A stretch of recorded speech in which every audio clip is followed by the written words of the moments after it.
लीजिए, ये राम के नाम के भी हैं, राम के काम के भी हैं, इसलिए राम के नाम पर वोट क्यों ना मांगे? बताइए अभिषेक जी। देखिए, प्रभु श्री राम सभी के हैं। कोई ये कहे कि मेरे हैं या मेरे ज्यादा हैं तो उससे बिल्कुल सख्त ऐतराज है मुझको।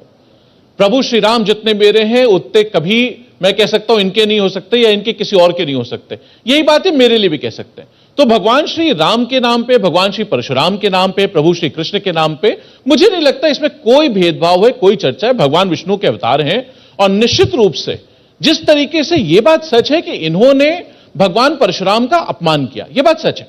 आज मैं नहीं कह रहा, पूरा उत्तर प्रदेश कह रहा है। उसका मैं आपको उदाहरण देता हूं। आज आप खड़े हैं मेरे साथ, आप इनसे पूछ लीजिए ये भगवान परशुराम को भगवान मानते हैं कि नहीं मानते? भगवान श्री विष्णु के छठे अवतार मानते कि नहीं मानते? मानी सांसद जवाब दे दे तो मैं आगे बात कहूं। मानते नहीं मानते? नहीं, देखिए, हम भगवान परशुराम को भगवान ही मानते हैं, उनको महापुरुष नहीं मानते। वो महापुरुष नहीं है, वो भगवान है। अब देखिए, मैंने इल्जाम नहीं लगाया, मैंने इल्जाम नहीं लगाया। अब देखिए, सब लोग सामने बैठे हुए हैं, जनता भी सुन रही है, लाइव स्ट्रीमिंग भी हो रही है। अब आप ये बताइए, वो तो कह रहे हैं कि महापुरुष नहीं, वो हमारे भगवान है। वो ये मैंने तो महापुरुष की बात कही नहीं। आपने हिंदी में कहावत सुनी होगी, चोर की दाढ़ी में तिनका। मैंने कहा ही नहीं महापुरुष की बात। ये महापुरुष का क्लैरिफिकेशन क्यों दे रहे हैं आप बताइए? क्यों दे रहे हैं? मैं आपको बताता हूं। ये इसलिए दे रहे हैं कि भारतीय जनता पार्टी की सरकार ने जिस दिन से उत्तर प्रदेश में आई है, इन्होंने आदेश किया, इनके मुख्यमंत्री ने, और उसमें लिख दिया कि ये भगवान नहीं थे, महापुरुष की कैटेगरी में थे, इसलिए जयंती की छुट्टी खत्म की जाती। इनको पता था मैं क्या कहने जा रहा हूं, इसलिए उसकी भाई अब चोरी पकड़ी गई, पूरा उत्तर प्रदेश पूछ रहा है, तो कहीं ना कहीं इन्होंने उसका पहले जवाब दे दिया। मैंने बात कही ही नहीं, लेकिन इन्होंने जवाब दे दिया। तो मैं आज पूरे देश के सामने इंडिया टीवी के माध्यम से धन्यवाद देता हूं कि भारतीय जनता पार्टी के सांसद मान रहे हैं इनकी सरकार ने गलत किया और ये भगवान को भगवान मानते हैं, यानी मुख्यमंत्री जी जो उनको महापुरुष कहते हैं उनके खिलाफ। ब्रजेश, क्या कहा जाए? देखिए, हम सबसे पहले जिस प्रकार की बात कर रहे थे उस पर हमें एक बात कहना चाहते हो। ये कह रहे राम को मानते हैं, अच्छी बात है, आप राम को मानते हैं, मानना भी चाहिए। प्रभु श्री राम, प्रभु श्री राम इस देश के जो सबके पूर्वज है। लेकिन उसके बाद 2007 में दिल्ली की सरकार सुप्रीम कोर्ट में हलफनामा देती है कि भगवान राम कोरी कल्पना है, रामायण कोरा उपन्यास है। उस दिल्ली की सरकार में समर्थन किसका था? उत्तर प्रदेश की समाजवादी पार्टी का भी था, बहुजन समाजवादी पार्टी का भी था। तो ये सब क्या है? आप राम को मानते ही नहीं हो, राम भक्तों के ऊपर आप गोली चलवा देते हो और फिर उसके बाद आज आप कहते हो कि राम हमारे हैं। तो निश्चित रूप से ये सब नहीं चलेगा। ये आपका दोहरा चरित्र, ये आपका दोहरा चरित्र जो है ना, ये सब जनता साफ साफ देख रही है और अच्छे से देख रही है। अब आज चुनाव आया, इससे पहले जब चुनाव आता था तो आप जातियों की बात करते थे, लेकिन जब चुनाव आता था तो आप किसी विशेष धर्म के लिए आरक्षण मांगने लगते थे। आप लोगों में एक टक्कर होती थी, नहीं हम 5% दे देंगे, नहीं हम 7% दे देंगे, और उसके बाद लगा के टोपी सारे के सारे पहुंच जाते थे। कोई मजार पे जाता था, मुख्यमंत्री आवास पे रोजा कराए जाते थे। लेकिन आज टोपी वाला भी कोई बगल में अगर खड़ा हो जाए तो उसकी टोपी उतरवा दी जाती है। ये परिवर्तन अगर आया है तो क्यों आया है?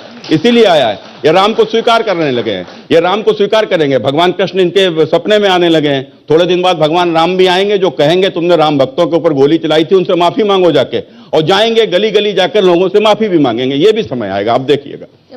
बताइए अभिषेक जी। जी, इन्होंने ये 3 आरोप देखिए इन्होंने कुल लगाए हैं कि कार सेवकों पर गोली चलवाने वाले आज राम का नाम ले रहे हैं। वो आरोप लगा रहे हैं कि मौका परस्त राजनीति है, इसलिए राम याद आ रहे हैं। जो इन्होंने कहा 2017 के हम लोगों ने जातियों की बात करते थे, आज नहीं कर रहे हैं, ये बात बिल्कुल ठीक कह रहे हैं।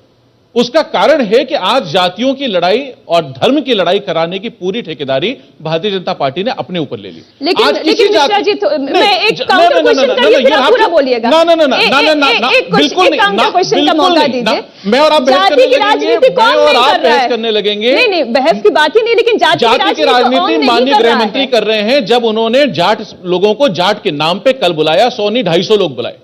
आप मुझसे कह रहे हैं ये सवाल, ये तो इन्होंने स्वयं स्वीकार किया। अलग अलग जातियों के रंगों के गुलदस्ते आपके पास हैं।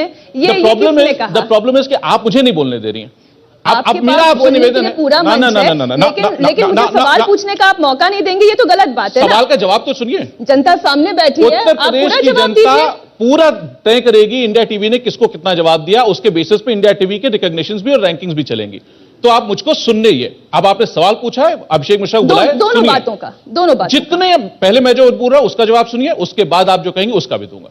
इन्होंने जो बात कही मैं बिल्कुल सहमत हूं। आज जातियों को लड़ाने का काम पूरी ताकत से भारतीय जनता पार्टी कर रही है। आप ये बताओ, उत्तर प्रदेश के चुनाव में देश का गृह मंत्री जाटों की अलग से बैठक बुला रहा है, और जो अलायंस पार्टनर, हमने तो इनके अलायंस पार्टनर को कभी ओपन ऑफर नहीं दिया कि तुम हमारे पास आ जाओ।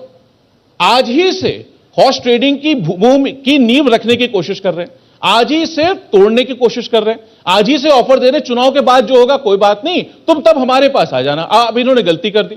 यह डेमोक्रेसी का तरीका है, यह जिम्मेदार लोगों का तरीका है, यह देश का गृह मंत्री कह रहा है।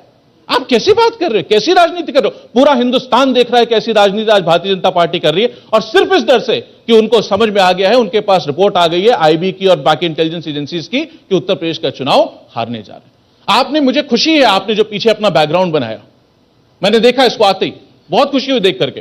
काश इसमें से एक काम पूरा कर देते। प्रभु श्री राम की जो प्रतिमा आपने लगा रखी है यहां, ये 5 साल से घोषणा है बनाने की, 5 साल से बनाई इन्होंने।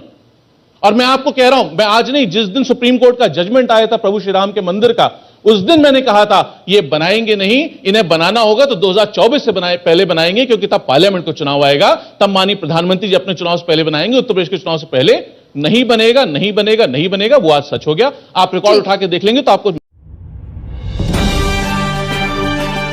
आप देख रहे हैं आर्यन न्यूज़ डे, सबसे तेज सबसे आगे।